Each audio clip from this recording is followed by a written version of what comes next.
La vente de la friperie alias Mutuki est interdite jusqu'à nouvel ordre au Gabon. Le constat sur le terrain montre des parasols esselés, des énormes sacs attachés, aucun vêtement suspendu. Le message de la mairie de Libreville est bien passé. D'autant plus que le maire central Eugène Mba a prévenu, les récalcitrants seront interpellés, poursuivis et punis, selon la loi en vigueur.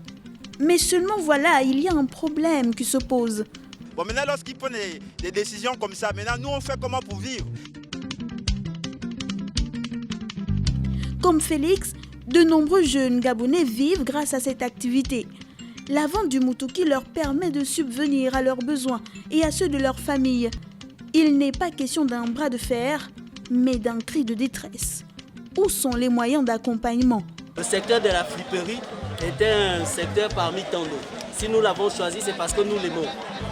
Mais nous sommes victimes parce que par rapport aux mesures, par rapport à la Covid, vous savez que ça ne date pas d'aujourd'hui, ça fait des mois.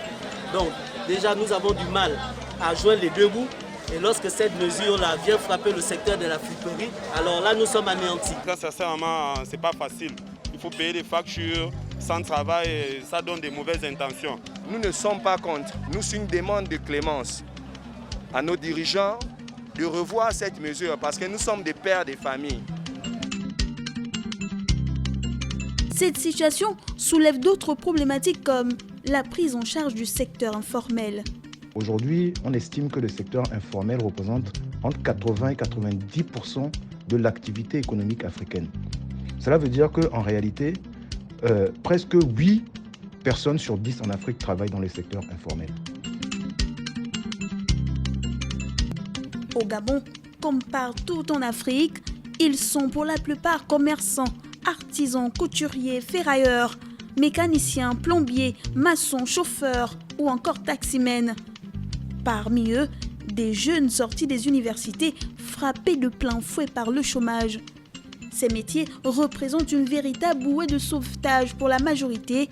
C'est le seul moyen de gagner sa vie en gérant l'argent frais qui transite de main en main, hors de toute fiscalité. Alors, faut-il lutter contre ce phénomène?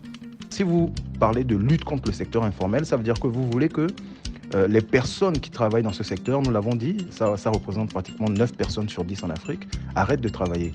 Et donc, si elles arrêtent de travailler, elles ne peuvent plus subvenir à leurs besoins. Par contre, les États, les individus, toutes les forces vives ont intérêt à accompagner le secteur informel et vers le chemin de la formalisation. Très rares sont les pays d'Afrique qui donnent l'exemple en matière de lutte contre le secteur informel. Pourtant, transformer ce secteur écrasant, considéré comme faiblesse d'aujourd'hui, en force pour demain, pourrait s'avérer la solution afin de rebâtir l'activité économique et répondre aux défis sociaux.